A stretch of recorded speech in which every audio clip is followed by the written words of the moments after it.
मृत्यु के बाद 13वीं क्यों की जाती है? क्या मृतक की आत्मा 13 दिनों तक घर में ही रहती है?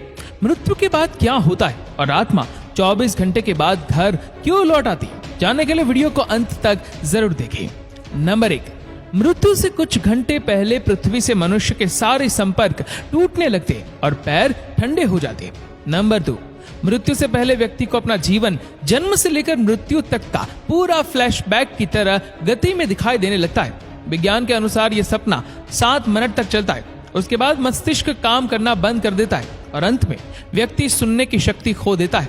फिर शरीर का नाड़ी चक्र बंद होने लगता है, जो कि शरीर और आत्मा का मिलन है, जो बंद होने से आत्मा शरीर से मुक्त हो जाती है। नंबर 3, लंबे समय तक शरीर में रहने के कारण आत्मा शरीर को छोड़ नहीं पाती है और कई बार शरीर में प्रवेश करने की कोशिश करती है, लेकिन असफल रहती है। जिस तरह हमारे लिए किसी की मृत्यु को स्वीकार करना मुश्किल होता है, उसी तरह आत्मा भी उसकी मृत्यु को अस्वीकार कर देती है। नंबर 4, शरीर छोड़ने के बाद आत्मा शरीर से 15 फीट ऊपर हवा में तैरती है। वह अपने रिश्तेदारों को रोते हुए देखती है।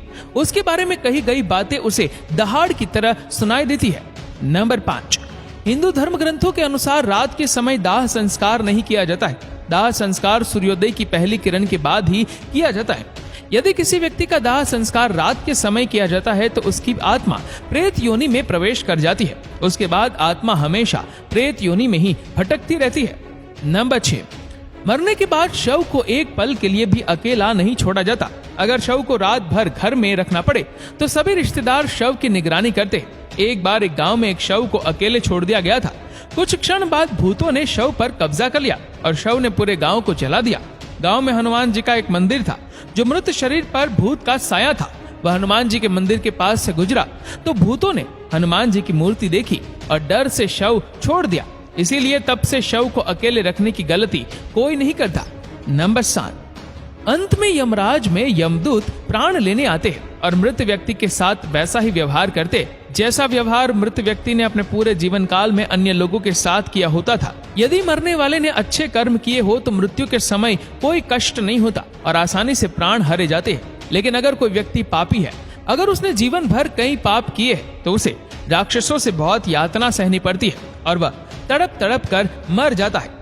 नंबर 8, फिर आत्मा को यमदूतों द्वारा एक चमकदार गुफा के माध्यम से यमलोक ले जाया जाता है। रास्ते में आत्मा को वैतरणी नदी पार करनी होती है। इस नदी में आग की लपटें होती है। अगर आत्मा ने अच्छे कर्म किए हैं तो वह आसानी से नदी पार कर सकती है, लेकिन पापी व्यक्ति को अत्यधिक पीड़ा और यातना का सामना करना पड़ता है और कष्ट उठाना पड़ता है। नंबर 9, फिर आत्मा को यमराज के सामने प्रस्तुत किया जाता है। फिर चित्रगुप्त यमराज के सामने व्यक्ति के पाप पुण्य का लेखा जोखा जांचते हैं और उसके कर्मों के आधार पर उसे स्वर्ग या नरक मिलता है। गरुड़ पुराण के अनुसार कुल 36 प्रकार के नरक होते हैं। इन नरकों में चित्रित यातनाएं बहुत भयानक होती है। नंबर 10, यदि कोई व्यक्ति आत्महत्या करके अपने प्राण त्याग देता है तो उसे अधिक कष्ट सहना पड़ता है, क्योंकि उसने जीवन के नियत समय से पहले ही प्राण त्याग दिए। ये शरीर हमारा नहीं है, ये किराए का घर है। इस शरीर को धारण करने से जीवन दुनिया में आता है। जब आत्मा शरीर छोड़ती है तो शरीर नष्ट हो जाता है। मानव शरीर 5 तत्वों से बना है और अंत में 5 तत्वों में विलीन हो जाता है और आत्मा अपने कर्मों के अनुसार स्वर्ग या नरक की यात्रा पर निकल जाती है।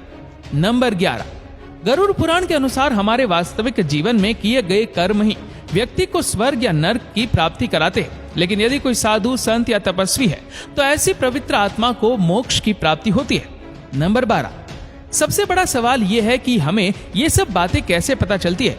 भगवान गरुड़, जिनकी शक्ति अविश्वसनीय है, जो 700 इंद्रों को हराने की शक्ति रखते, वह भगवान गरुड़ अमृत का कलश लेकर स्वर्ग से उड़े, लेकिन उन्होंने अमृत नहीं पिया। फिर भी भगवान गरुड़ अमर होने का वरदान मिला।